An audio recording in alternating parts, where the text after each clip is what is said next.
दुर्गा नदी के किनारे बसा एक गांव फूलपुर। गांव में कुछ 100-150 लोग रहते थे। अंजलि, जो कि पास ही के जिले में रहती थी और 12वीं पास कर चुकी थी, उसके पिताजी ने बेटी को जल्दी विदा करने के लिए उसकी शादी फूलपुर गांव के मुकेश से करवा दी थी।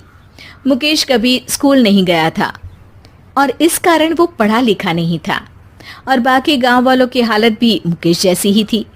मुकेश के घर में उसके माता पिता भी रहते थे। सासू माँ, मैं बाहर मंदिर तक जा रही हूँ, आधे घंटे में आ जाऊंगी। अरे अभी कहीं जाने की जरूरत नहीं है, चुपचाप जाके रसोई में रात के खाने की तैयारी करो।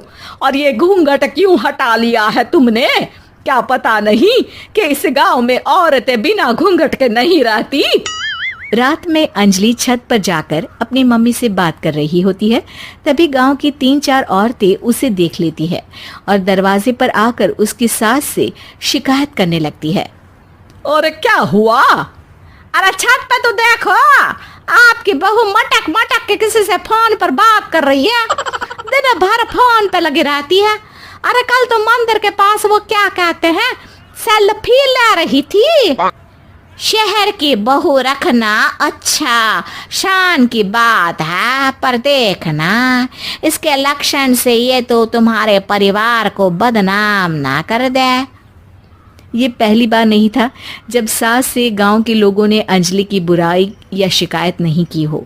अब तो ये रोज की बात थी। अंजलि ये सब सुन लेती है। जब वो नीचे जाती है तो मुकेश भी वहां आ जाता है। सास कहती है, बेटा, लोग घर आकर शिकायत करने लगे हैं बहू के कामों की। देख लो, पति हो, संयम से रखो इसे। माँ जी, मैं तो अपनी माँ से बात कर रही थी क्योंकि यहाँ कोई बात करने लायक ही नहीं है और अब मैं माँ के पास ही रहूंगी। वहाँ क्या रहना, वहाँ बाहर के लोग तो ठीक है पर घर के लोग भी इज्जत ना दे सके। अरे नहीं नहीं अंजलि, ऐसा नहीं है, धीरे धीरे सब ठीक हो जाएगा, तुम फिक्र ना करो। अरे बस कुछ बोलना ही नहीं है, सर पे चढ़ा रखा है बहू को।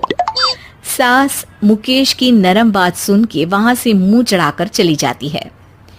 मैं तो कहती हूँ हम दोनों शहर चले जाते हैं। मैं पढ़ी लिखी हूँ, मुझे वहाँ नौकरी भी मिल जाएगी और थोड़े दिनों में आप भी वहाँ कुछ काम ढूंढ लेना। अरे नहीं नहीं अंजलि, हम यहाँ ना गांव का खेत, माँ पिताजी को छोड़कर शहर नहीं जा सकते। माँ पिताजी को कैसा लगेगा और गांव वाले क्या सोचेंगे? ये कहकर मुकेश सोने चला जाता है और अंजलि की गांव वालों द्वारा बुराई का सिलसिला बहुत दिनों